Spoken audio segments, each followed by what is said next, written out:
arts industry, I don't know whether there is an imperative that you as a writer is looking particularly at as we gear up for the season. We're already in it anyway. I could say the very first election I fully covered was 2021. But then before that, there were subsequent elections I did cover, which were not really general elections, but by-elections. So what exactly happened for us is that I was in the newsroom and I was an arts writer, and I did not really care about the politics, what happened in the other fields. Of course, we would read about it, we would write about it if we were pressed to, but we were never that involved. I think I had been involved when Tubongana came out, but that was it. That was at the beginning, and then at the end, like covering the effects of Tubonganawe. But then Bobi Wine happened in 2017, and I remember I was in Karamoja and I was called, because I was in Karamoja covering something that Bobi Wine was supposed to be part of, and then we were told he's not coming because he's staying in Kampala to do some activation. And I remember my boss asking me that when I come back to Kampala, I had to follow Bobi Wine, but this time not for the entertainment, this time for the politics. And trust me, that never changed. Like, politics and music have been more intertwined than before, and one has ended up influencing the other. Right now I feel like the music is influencing the politics more than the politics is influencing the music. We have one musician here who will tell us a little later about that. Okay, that's quite interesting. I think I would have loved Mr. Kazibwe to quickly chip in on that before we lose that train of thought. Yes, definitely. You see, I'll give you the example of Amelia Chambade and with my brother Hildeman. You see, when you're a singer and you go to sing for a politician and you realize people are coming because of your songs, you end up becoming a politician. So I can see. You realize you're the liver. Hildeman sang. That is. Amelia, Amelia. For the campaigns of 2016. Now, and she read. And she we really saw the numbers. Yeah, the numbers were huge. So the next election, it was him to stand.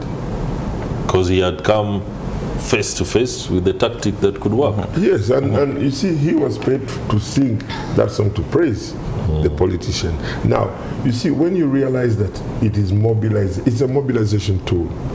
So if people love what you're doing, then you use that tool to earn, because it's the time to earn, it's the season to earn. But what happens is, after the musicians started realizing that the politicians need them because they're the ones who bring the people up.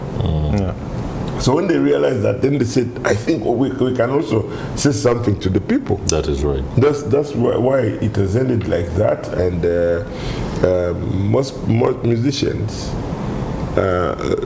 if you watch Tubonganawe, became politicians after Tubonganawe. You could see Judith Babili. Now you can see from Tubonganawe, King Saha then went to the other side.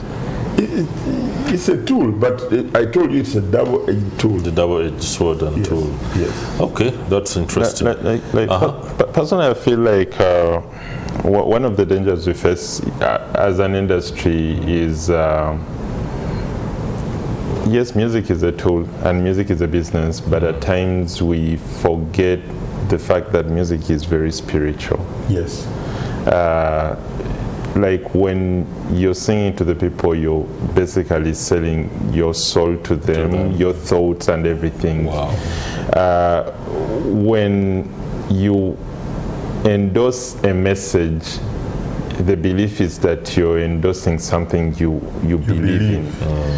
And trust me, they are people that are going to buy whatever you're selling them, because it's you. Like when you're an artist and you're communicating to people, you're not like a politician. That's the reason why it's easier for the artist to tell people to go and take their children for immunization, and probably a politician might not be able to pull it off easily. That's right. So the backlash that usually comes with, more so with Uganda, and it's not even just Uganda, because even in the US people have been accusing people that were against Donald Trump, like because most of the celebrities were against him. And I don't know, do they call them the left? The left or the right has been accusing people that were against Donald Trump, the celebrities that were against Donald Trump. Like most of the times when you come and you tell people, like, let's go left, and you're a famous person, if you're misleading them, you're kind of misusing your power. So I think that's where Ugandans usually have a crisis with, and I'm not saying who is misleading, because there are two artists on both sides technically. Mr. Batambuze, I think that's some deep thought that should invoke a lot of discussions in shaping the discourse, especially within the industry ahead of the election. I don't know whether it ever makes the policymakers, for example, the honchos at institutions, including the cultural institutions and all these boards that we have in the country. Is it something that you debate? Is it something that you seek to realign with? We have been selling the idea that the creative arts have soft power. Soft power. It is power that gets you to do something without being forced to. Without being forced to. Yeah. And I think he called it spiritual. But for us, we look at it from that perspective of soft power. And we've been selling the idea that we could exploit the arts, that soft power in the arts, to change things. That's right. In our country. You know, the country has had this big program of mindset change, because people are concerned that, you know, we're investing so much money in the different programs, and yet we don't see transformation. So in our lobbying and advocacy, we've been riding on the back of this soft power, that, you know, we have soft power. We have the monopoly of soft power. We are like religion. We have the monopoly over this soft power that we could deploy in a responsible way. That's right. So that it could help change the mindsets of people, and therefore be able to cause transformation. It has taken us a bit of time, you know, for the message to sink in. I think Ragga Dee needed to sing a song, but but he didn't. Yeah, so over time, now we are beginning to see that the industry, for instance, is now included in the 4th National Development Program. So we have a page. A full page. A full page. Okay. What's the figure on that page? No, that page. Sometimes the millions matter. No, that page is going to attract funding for the next 5 years. And this particular financial year, at least Honorable Matia Kasaija said, for the art industry, we are giving 66 billion. So it's on account of the effort that we put in to demonstrate the fact that the creative people have this soft power that can change society. Not only inspire people to change, but also they themselves as contributors to the GDP. Okay, that is a great one, especially when you talk about contribution to GDP. Let me speak to the musician, especially on this issue. The season itself could be one that offers two opportunities for musicians. The first one is to make some money, no doubt. Definitely. But the other, it offers them good, what can I call it?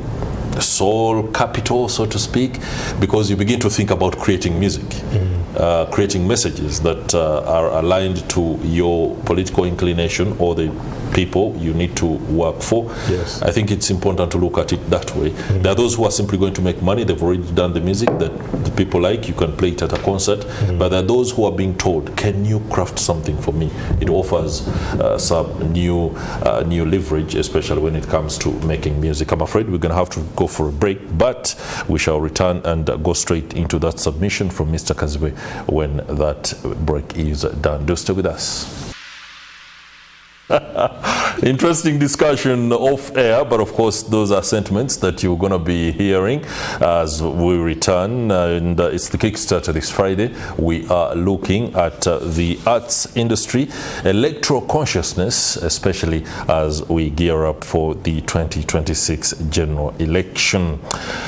Before we went into the break, I'd put it to Ragga Dee, that is Mr. Daniel Kazibwe. There are two aspects. When a musician has a popular song that reigns across to the extent that whenever it plays, people gather, and the politician sees it right to use that advantage.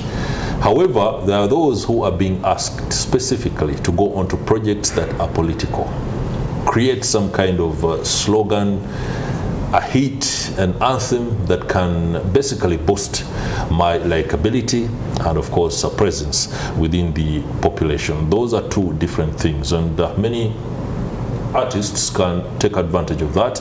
I will say this myself, that there was a song that was played by one, is he Ronnie Mainja? Ronald or Ronnie? That song was really popular and it had political and socio-economic connotations. However, when the electioneering got into Mainja's yard, he played and came up with some other song which wasn't as popular as the previous song, and that marked a bit of a disturbing phase in the gentleman's career. Those are challenges that many musicians will find, especially as we gear up for the election. Now that we have a musician on board here on Morning at NTV, submit. He has also run for political office. By the way, I wonder why you didn't do a song as you ran for political office when you wanted to be the Lord Mayor. Because if I do the song and I need to go back to stage, the song will disturb me. It will disturb you. Now what happens, okay, like I call it the double-edged sword, is if I sing opposing and then I propose on the other side, it becomes a problem to the people who take it in spirit that what you sing is what they'll take. Yeah. So at the end of the day, if you sing I want to Tulikubunkenke, it was a normal song that he sang for people who are broke, people who are poor, like I want to Tulikubunkenke kubabavu. So it worked on the other side. Now after he came and sang on the opposite side. So before, when you sing for opposition and then you come and sing for the government, to the people who are watching, to the people who are looking at you, to the people who believe in you, they kind of take it in a different The man has switched. So they say, I think this person does not understand exactly what he's doing to us, because what you do to them is like, you have to decide. You see, supporting any party is not harm. It's not dangerous. Absolutely not. It's just the belief that you have to have what you support. So once you support that and you keep changing your lines, change from this lane to the other, and you have already got a big following that is following you, and they are like getting so confused. It's like, it's just like doing an advert for two different companies. We work for companies. And you need to stand by your standards, and you need to show to the people that this is who I am, and this is what I do. And the reason why I do it is it could not be because of money. It could be because of my thoughts. It could be because of what I believe in. Won't expect to see an advert on Monday. It's what I want. Nile beer, and then on Friday, juice. First of all, the first problem that you get is the people who have contracted you, who have commissioned you to do that business, will become your enemies. The number one enemies. If you've worked for, I'll give you the example of the telecom companies. I've been the brand ambassador of MTN for a very long time. There's no way I will stand on this other billboard when I'm Airtel. So it's going to contradict with the people who are watching, who are seeing what I'm doing. They want to say, I think this guy is double standards. So at the end of the day, if you're an artist, you have to decide exactly what you want. And you know, after every business that we do, there are repercussions. So if you want to change religion, you get married today as a Muslim, and then tomorrow you say in the Siri Muslim Abachala Binawas Abana Bagovi. And there's some repercussion after that. Sure. So Katutuno, we are very clever and clear on what we are going to support, how we are going to sing, the message you're sending out there. Because at the end of the day, people look at you. Is in Kugambi, people who sang in Tubonga Nawe, and now they are not in terms with the message of the song. The song does not die. The song will come up in the next election, and they're seeing you singing on the other side, well, on the opposite side. So at the end of the day, singing is not a problem, but you have to sing with a sense of saying that this is where I belong. And it's not a problem to say this is what I support, because everyone has. And besides, music over the years has been a very, very pivotal tool, especially in political processes across the world. Definitely. We know musicians who have built their careers on political inclination, and that is pretty much fine. The problem, I think, is because you cannot sustain revenue in certain communities like those ones did in their countries. Yes. And that is the challenge many of our musicians could be finding. I think most of the times the difference has been in the crafting and the artistry. Say, when in most countries, when people are coming up with songs that end up in political campaigns, they're usually just conscious songs that anyone can relate use. with. Because trust me, when Mainja released a song like Africa, much as there were very many regime politicians that felt attacked, there were equally opposition politicians that felt attacked. Yeah, that's right. Because they were saying about like pertinent issues that when they're affecting a person, they do not separate whether you're FDC or like those issues. Like everyone cares about such issues. So personally, I think I would say it's important for an artist to sing for the people that put them there than sing for a specific party or sing for a specific person. Because when you record a song and there is a message endorsing one specific person or a party, like that song is going to become public record. And it will stay for good. Like I could tell you, at the moment, we only know King Saha among the Tubongane artists. We only know King Saha, who is making music on the other side. But as a journalist, I'll tell you, I've tried to do a story on Tubonganawe all these years later, and none of those artists wants to say a thing. Like, none of them wants the public to kind of remember they were actually part of that song.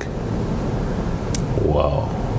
Like, you make that call and you're like, yeah, I want to have an interview and it's about this, and they're like, Muganda wange. Chite. No. but the funny thing is, the funny thing is I told you, is the I don't know the rate at which Uganda is doing the politics, the politicizing, the politicization of everything is where people blame you for supporting something is not healthy. Twetwala speed. Omuntu nakuwalana because golina kyowagira. But ugamba nti owagira Arsenal oba owagira Man U oba owagira Express oba owagira Villa tekikugaana ate kugamba nti maybe team gyempagira bwebanga gwetojagala gwenzikiriza mberewo. So for me, what I'm thinking is any artist can sing anywhere and any message, but be wise and beware of the repercussion, the aftermath of what you've sung, because at the end of the day, like you said, it's a public good. They become archive. So every time you try to bring out a different, opposite opinion, the people bring the old one. So at the end of the day, the reason why people say, because yes, I'm lying in Dala. Already I'm lying in Dala, I think actually on archive. So at the end of the day, we need to decide and say, this is where we stand. Mr. Batambuze, yeah, I was just coming to you. Please, first submit on No, there is a philosopher, I forget the name, who wrote that when the facts change, I change my views. Okay. So, for many, the facts have changed. For many, the facts have changed. Yeah. It's unfortunate that artists bear responsibility for their messages. Because for a politician, by the way, it's very easy to change. It's very easy. From FDC to NRM and so on and so forth. Yeah. Because maybe the messages of politicians are generally believed to be temporary and for the moment. But for an artist, it's different. But just to come to the aid of those artists that have changed their views over time, that it's okay to change. And it's okay, like Judge Ragga Dee has said, to know their consequences, but prepare for the outcomes of what you have done, so that you don't get hurt. That philosopher, when the facts change, I change my views. I like that. We're going to have to look out for him. And the reality also does change, in fact, especially for the musicians themselves. We do have those who have transitioned into administrative positions, not necessarily the political, including the one who is going to be speaking to us. All right, welcome back from that short commercial break. I'm glad you're still with us. If you're just joining us, welcome on board. We're glad to have all hands on deck. Right about now, we are discussing electoral consciousness and looking at the art sector and pretty much what is going on in there. Before we went into the break, we had Andrew Kaggwa, one of the musicians, who is also an administrator and seeking to become a mainstream politician, talk about the challenges and the intricacies that he finds himself in. And of course, those sentiments are shared by many other musicians. The question that came forward was, should a musician be the foremost crusader, especially for aspects in the arts or the industry, on account of being an artist, yet the industry is not a constituency that is represented mainstream, either as some representatives are aligned to? It's a bit challenging, but they have a constituency that takes them to Parliament. If somebody has been voted as MP for Kampala, he represents Kampala, not musicians. But on account of being a musician, whenever aspects of legislation that concern musicians come on board, he's widely expected to be a supporter or so. I think that is a fair assertion to have, especially when you are looking at a representative from the outside. I do not think that if the medical doctors are out there and there are medical issues on the floor of Parliament, and you see doctors completely uninterested, it wouldn't augur well for the doctors and the medical world. I think it's the same challenge that artists find themselves in. Mr. Batambuze, start off with us. Yeah, thank you. And the current members of Parliament that are artists, in my view, have represented the issues of artists in Parliament quite well. Yeah. First of all, we have been agitating for the amendment of the Copyright Act, and while we were not having a breakthrough through the government channels, Attorney General and all others, eventually we had to talk to an MP that is a musician, Dr. Hilderman. Yeah. So when he came up with the private members bill, then government now came and said, yes, we want to work with you so that we can amend the Copyright Act. And just recently, last Friday actually, Judge Ragga Dee and I were in Parliament to go and make submissions on the amendment bill before the Legal and Parliamentary Affairs Committee. We found two MPs that are musicians. One of them is Dr. Hilderman and Rachel Magola. Yeah, they were the first to interface with the Legal and Parliamentary Affairs Committee, advancing the issues, that the bill is missing out on. And so their firepower, you know, as MPs, because the clout and status and being artists, that is right. at least help to clarify issues to the committee. And we believe that some of the issues, for instance, they said technology has changed the way things work, the way we consume content and so on. So we want a levy on the gadgets, that are used to consume content, so that our artists can be remunerated. And so for us, all that we did was really add to the points that they had made to clarify more, because probably we have an edge in knowing how things. Yeah, so they have tried. Two, I'm aware that we have presented, initially we had the supplementary budgets for the art industry, and again the MPs that are artists in Parliament would go to the relevant committees to say, please, this money, we need it, we need to support our industry. So we had the 10 billion, for instance, that came through during the COVID years. Then we had the 7.6 billion that came through for e-concerts and regional concerts. So the artists that are musicians in that Parliament were part and parcel of the discussions. Then there are other issues that they have advanced outside of Parliament, like our biggest challenge as an industry is the mandate for art is scattered across different entities of government. That's right. UCC has a role, Media Council of Uganda has a role, Minister of Gender has a role, Minister of Tourism has a role. So ideally nobody takes responsibility for planning for the arts. And these MPs have been vocal about these issues. So the artists that are joining Parliament, the next Parliament, we expect them to pursue the same agenda, to ensure that at least as they benefit the constituencies that sent them, the art industry, you know, their principal profession, if I can use that word, also benefits from their presence in Parliament. We are praying for them to succeed.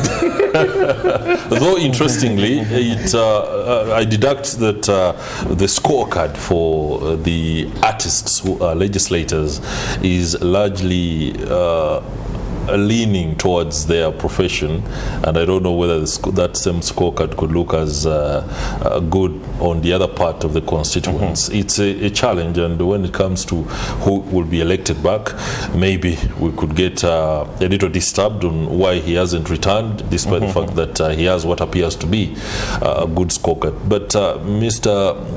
Kazibwe, you have a whole position paper to submit. Please begin. Well, this is very interesting.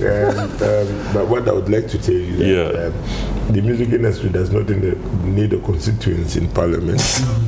The guys who've been there have fought. Have done pretty good. We have pitched and tried our best to see that from people who are not in Parliament can talk issues, elaborate, because every time they need us in Parliament as NCF, National Culture Forum, we go and explain exactly what they need. But what we need is we need people who care for the constituencies. If you say you're in Kampala Central, you make sure that the issues of Kampala Central are taken care of. And after, you can also on the floor, you can talk about the issues of the other industries you come from, because the MPs have where they become have where they come from. That is right. Most of them are businessmen. And you can be talking about business. It's not only about the political issues. You can be leaning on the side of what you do as a profession. So for me, this is my prayer.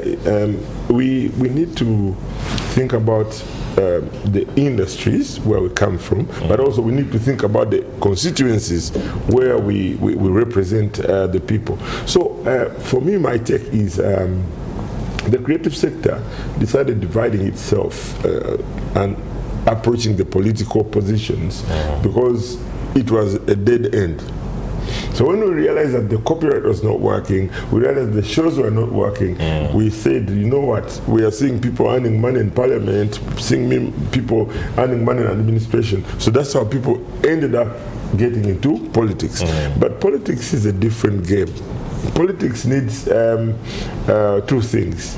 You need to know exactly what you talk about. You need to be a reader. You need to understand the numbers. Yeah. You need to understand the problems of the people. And you need to elaborate, when asked the question, you need to elaborate exactly what the people need, because you represent those people. So on the floor, so many people have been MPs and have really fallen short. We've been in Parliament to defend the alcohol bill that was created by an MP. That it was really sad that that bill was going to let down the Ugandans who are working. And then when we went to defend it, we defended it as creatives who suffer the problem of the alcohol bill, because under alcohol, when you reduce on the hours of how people make money, you are reducing the barmen, the DJs, you are reducing the farmers who bring the cassava that makes the alcohol. So at the end of the day, so we need people who also think for this nation as not only in politics, but as people who think that this nation can develop. So for me, my take here is we need to position ourselves and say, this is our profession. And then this is our constituency. Then when you put these things together, we've just been sharing what happens in the Parliament of Uganda. There's that corridor talk and there's a floor talk. But the corridor talk has taken over the floor talk. Floor talk, because people talk in the corridors and they're like, oh, and then that's what happens. Newspaper, there's that issue, and then it becomes a topic. So at the end of the day, we need to have a parliament that has people that well versed with everything that they're going to deal with. Because at the end of the day, our parliament is our direction. Oh, okay. Yes. Talking about having people in parliament who are well versed with the issues of the day, Andrew Kaggwa, yesterday we had a conversation with journalists, and the industry itself, journalism, has also seen a bit of a wave where we have many going for elective positions. We also have media personalities who fall under the creative and arts sector, and that is also another challenge, because society grapples to understand the journalist and the media personality. But we have media personalities who fall well within the arts sector, who are going for elective politics on account of the popularity that they have garnered by being in the media. That is also something we should be able to talk about as we wind up this conversation. Of course, what happened to it happened to Ugandan politics at one point, because I think there was a time when you needed a lot to become an MP. People needed to know whether you're eloquent, whether you could reason out things. And then there was a shift. I don't even know when the shift happened. And that shift is the reason we are here where we are right now. That's right. Because that shift happened, and then Parliament kind of became very comical. Like, you needed to get the numbers, you needed to get more people laughing, and you got popular that way. So we stopped voting for people that were newsmakers. If I'm to talk about the NTV news, we stopped voting for people that were making news in the main segment, and we started going for people that made us laugh during Zungulu. Like, if and technically that's where we are. So everyone who gathers some clout, and they have some numbers, they give it a shot. Like, have you seen people picking those cards? Okay, trying to get those nomination cards. forms and the cards, yes, the parties. If you've seen the people picking those nomination forms, you will know what's going on. Mr. Batambuze, what does this speak about national conscience and political mindfulness. Are we having to get to align ourselves to something that we cannot change, yet we have the power to change? Because when you hear him say what he says, and then you look at what is on the ground, sometimes you pity the nation. Because at the end of the day, if I have 100,000 followers, there is a way society thinks I could be better than the person who has 200 followers. And that is quite unfair. I would attribute that to the evolution of society. And we shouldn't be too worried about some of these things. Okay. Society grows just like a human grows. Sometimes as a human, when you're growing up, sometimes you are sick. Okay. Sometimes you are okay, you are healthy, you are happy, you are unhappy, and so on. Equally, the Ugandan society is going through the same process. I think we've gotten to a point where such things matter. Long ago, they used not to matter. Maybe people used to look for substance, and the metrics for want to be a leader were different, and that has evolved over time. I think again there will be another time when that will no longer matter. It will be something else. It will be something else. So let us enjoy the constitutional right. Yeah. Maybe before you end on that, let me ask, you are a member, a top official with the Uganda Reproduction Rights Organization. Yes. And these you also sit on the Collecting Society for Writers and Publishers for Literary Works in Uganda. We would love to see more writers and authors choosing to come into the political space. Do they ever catch that consciousness, or they are comfortable writing about it?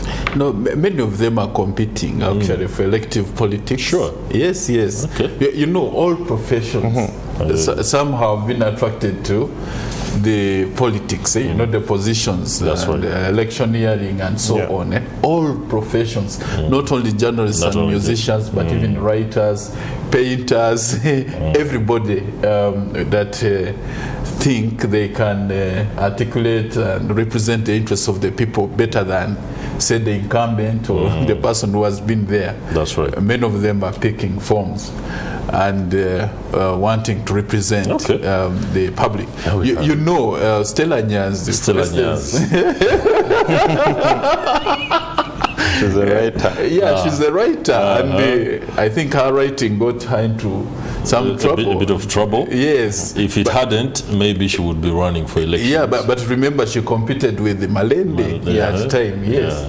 Maybe if she were still around, she would compete for the big office. But okay. Yes. We shall allow Jaja to wrap this up for us by speaking first to the musicians, the artists, and everyone within the sector on how to tap into the consciousness that the politics brings out for the country, but also have the mentorship role amplified, especially for those that might get it totally wrong on where to go, how to do it, and who to align with. Yes, there are two things in life. There is knowing and understanding something. They're totally different. And what we need to know is everyone can be a politician. Because once you campaign and then you win that position, you've become a politician. You become a politician. And that's the mindset. Is we've had so many people at Parliament who do not know exactly what you need to do as an MP, but get the position and then they learn.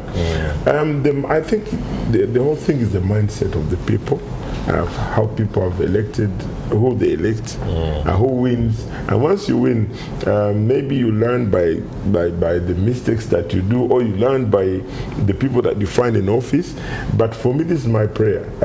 Uganda is really grown and still growing, but we need to have politics that really serves the nation. Not politics of hate, not politics of business, because so many people think about when I go to parliament I get paid. So we need to think of the country Uganda first, and then we think about whatever we want to tell to the people or keep saying on the floor. So my prayer is during this season the musicians should be very, very wise in selecting what they are going to do and how they are going to do it, because whatever we do has a repercussion. All right. Thank you very much, Judge Daniel Kazibwe, aka Ragga Dee. I'm now forced to, because I had another man respected in the industry refer to you as Judge. Who am I not to? And many thanks to you too, Charles Batambuze. You are the Executive Director of the Uganda Reproduction Rights Organization, that is UROO, and I'm glad to know that you're also a honcho in the Collecting Society for Writers as well as publishers. I need to interface with you a little bit more. Thank you, Andrew Kaggwa. User suspect, your submissions, especially from the point of view of a seasoned arts writer, always embolden our understanding of matters. It's been a pleasure having your company here on Morning at NTV this Friday, the 15th of August 2025. As we enter the weekend, the politics could also take center stage there. But wherever you are, it could be your health, your welfare, your well-being. There is also political issues in there. How you decide what to do, when to do it, and with whom, it matters. Do not do the things that will put you in bad stead or completely endanger your health. We need to see you on Monday when Morning at NTV does return. For the guys behind the scenes, many thanks for the good job done. We'll see you guys on Monday.